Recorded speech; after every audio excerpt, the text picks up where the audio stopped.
ಓಂ ಶ್ರೀ ಗುರುಭ್ಯೋ ನಮಃ. ಇದೇನಪ್ಪ ಕಡಲೆಕಾಳು, ಹೆಸರು ಕಾಳು, ಬಟಾಣಿ ಎಲ್ಲ ತೊಗೊಂಡು ಬಂದಿದ್ದಾರೆ, ಅಡುಗೆ ಮಾಡ್ತಾ ಇದ್ದಾರಾ ಅಂತ ಅಂದ್ಕೊಳ್ಬೇಡಿ. ಇದು ಅಡುಗೆ ಮಾಡೋಕ್ಕಲ್ಲ.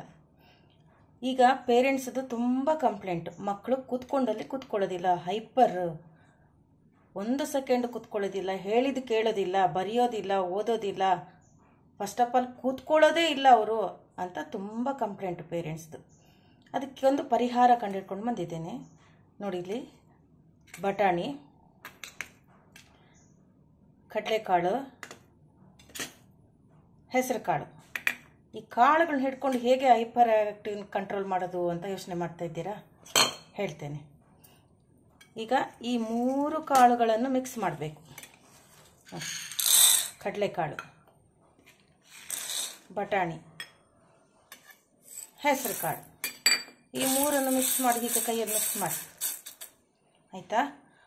ಪ್ರತಿದಿನ ಮಕ್ಕಳಿಗೆ ಒಂದು 2 ಇಯರ್ಸ್ ಏಜ್ ಮಕ್ಕಳಿಗೆ ಸ್ವಲ್ಪ ಕೊಡಿ, ಇಷ್ಟು ಬೇಡ, ಆಯಿತಾ? ಒಂದು 3 ಇಯರ್ಸ್ ಮಕ್ಕಳಿಗೆ ಇಷ್ಟು ಕೊಡಿ. 2 ಇಯರ್ಸ್ನವ್ರಿಗೆ ಕಡಿಮೆ ಕೊಡಿ, 3 ಇಯರ್ಸ್ನವ್ರಿಗೆ ಸ್ವಲ್ಪ ಜಾಸ್ತಿ ಕೊಡಿ. ಕೊಟ್ಟು ಅವರನ್ನು ಕೂತ್ಕೊಂಡು ಈ ಥರ 3 ಬೌಲ್, ಖಾಲಿ ಬೌಲನ್ನು ಕೊಡಬೇಕು. ಹೇಗೆ ಕೊಟ್ಟು ಇದನ್ನು 3 ಸಪ್ರೇಟ್ ಮಾಡೋಕ್ಕೆ ಹೇಳಬೇಕು. ಕಡಲೆಕಾಳೆ ಹೀಗೆ ಸಪ್ರೇಟು, ಬಟಾಣಿ ಸಪ್ರೇಟು, ಹೆಸರು ಕಾಳು ಸಪ್ರೇಟ್, ಹೀಗೆ. ಆಗ ಅವ್ರಿಗೆ ಈ ಫಿಂಗರ್ ಇದೆಲ್ಲ, ಈ ಫಿಂಗರ್ ಎಕ್ಸಸೈಸ್ ಸಿಗುತ್ತೆ. ಆಗ ಅವ್ರಿಗೆ ಬರೆಯೋಕ್ಕೆ, ಪೆನ್ಸಿಲ್ ಹಿಡಿಯೋಕ್ಕೆ, ಪೆನ್ ಹಿಡಿಯೋಕ್ಕೆಲ್ಲ ಈಸಿ ಆಗುತ್ತೆ. ಈ ಫಿಂಗರ್ ಹೀಗೆ ಬರುತ್ತೆ. ಅದಕ್ಕೆ ಈ ಥರ ಸಪ್ರೇಟಾಗಿ ಕಾಳನ್ನು ಮಾಡ್ತಾ ಹೋದರೆ ಅವ್ರಿಗೆ ಫಿಂಗರ್ ಎಕ್ಸಸೈಸ್ ಆಗುತ್ತೆ. ಇನ್ನೊಂದೇನು ಬೆನಿಫಿಟ್ ಅಂದರೆ ಬ್ರೈನ್ ವರ್ಕ್ ಆಗುತ್ತೆ ಚೆನ್ನಾಗಿ. ಅವರು ತಮ್ಮ ಬುದ್ಧಿಶಕ್ತಿಯನ್ನು ಹೆಚ್ಚಿಸ್ಕೊಳ್ಳೋಕ್ಕೆ ಇದು ಉಪಯೋಗ ಆಗುತ್ತೆ. ಇನ್ನೊಂದು ಉಪಯೋಗ ಏನಂತಂದರೆ, ಅವ್ರು ಇದು ಮಾಡುವಾಗ ಕೂತ್ಕೊಳ್ತಾರೆ. ಇದು ಮಾಡ್ತಾ ಇರುವಾಗ ತುಂಬ ಟೈಮ್ ತೊಗೊಳುತ್ತೆ. ಇದು ಅವರು ಕೂತ್ಕೊಂಡು ಇದನ್ನು ಮಾಡುವಾಗ ಅವ್ರಿಗೆ ಈ ಎದ್ದು ಓಡೋಗುವಂಥದ್ದು ಸ್ವಲ್ಪ ಕಂಟ್ರೋಲ್ ಆಗೋಕ್ಕೆ ಬರುತ್ತೆ. ಪ್ರತಿದಿನ ಮಾಡೋದ್ರಿಂದ ಫುಲ್ ಕಂಟ್ರೋಲ್ ಆಗಿ ಅವರು ಒಂದು ಜಾಗದಲ್ಲಿ ಕೂತ್ಕೊಂಡು ಒಂದು ಕಾನ್ಸಂಟ್ರೇಷನ್ ಮಾಡಿ ಓದೋಕ್ಕೆ, ಬರೆಯೋಕ್ಕೆ ಆಗುತ್ತೆ ಅವ್ರಿಗೆ.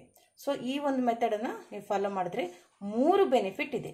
ಒಂದು, ಅವರ ಹ್ಯಾಂಡ್ ರೈಟಿಂಗ್ ಇಂಪ್ರೂವ್ ಆಗುತ್ತೆ, ಪೆನ್ ಹಿಡಿಯೋಕ್ಕೆ ಕರೆಕ್ಟ್ ಆಗುತ್ತೆ, ಪೆನ್ಸಿಲ್ ಹಿಡಿಯೋಕ್ಕೆ ಕರೆಕ್ಟಾಗಿ ಬರುತ್ತೆ. ಮತ್ತೊಂದು ಏನಂತ ಹೇಳಿದ್ರೆ, ಅವರು ಒಂದೇ ಜಾಗದಲ್ಲಿ ಕೂತ್ಕೊಳ್ಳೋಕ್ಕಾಗತ್ತೆ, ಕಾನ್ಸಂಟ್ರೇಷನ್ ಇದು ಇಂಪ್ರೂವ್ ಆಗುತ್ತೆ.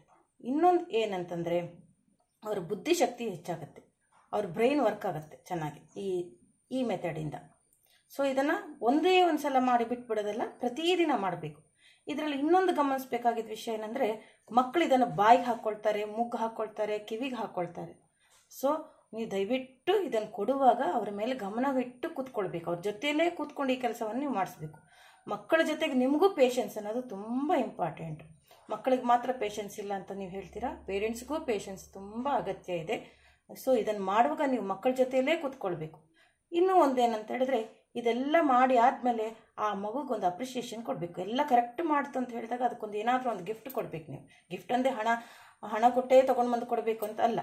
ಏನಾದರೂ ಅದಕ್ಕೊಂದು ಇಷ್ಟವಾದ ತಿಂಡಿ ಮಾಡಿಕೊಡೋದು, ಅದಕ್ಕೆ ಇಷ್ಟವಾದ ಪ್ಲೇಸಿಗೆ ಕರ್ಕೊಂಡೋಗೋದು, ಒಂದು ಪಾರ್ಕ್ ಕರ್ಕೊಂಡೋಗೋದು, ಏನೋ ಒಂದು ಅದ್ರ ಜೊತೆ ಆಟ ಆಡ್ತೀನಿ ಅಂತ ಒಂದು ಡೀಲ್ ಮಾಡಿಕೊಡೋದು, ಈ ಥರ ಏನಾದರೂ ಒಂದು ಮಾಡಿಕೊಂಡಾಗ ಆ ಮಕ್ಕಳು ಖುಷಿಯಲ್ಲಿ ಇದನ್ನು ಮಾಡ್ತಾರೆ. ಈ ವಿಡಿಯೋ ತುಂಬ ಇಷ್ಟ ಆಗಿದೆ ಅಂತ ಅಂದ್ಕೊಳ್ತೀನಿ, ಉಪಯೋಗ ಆಗಿದೆ ಅಂದ್ಕೊಳ್ತೀನಿ. ಇದು ನಿಮಗೆ ಯೂಸ್ಫುಲ್ ಆಗಿದ್ದರೆ ಒಂದು ಲೈಕ್ ಕೊಟ್ಟು ಸಬ್ಸ್ಕ್ರೈಬ್ ಮಾಡಿ. Thank you.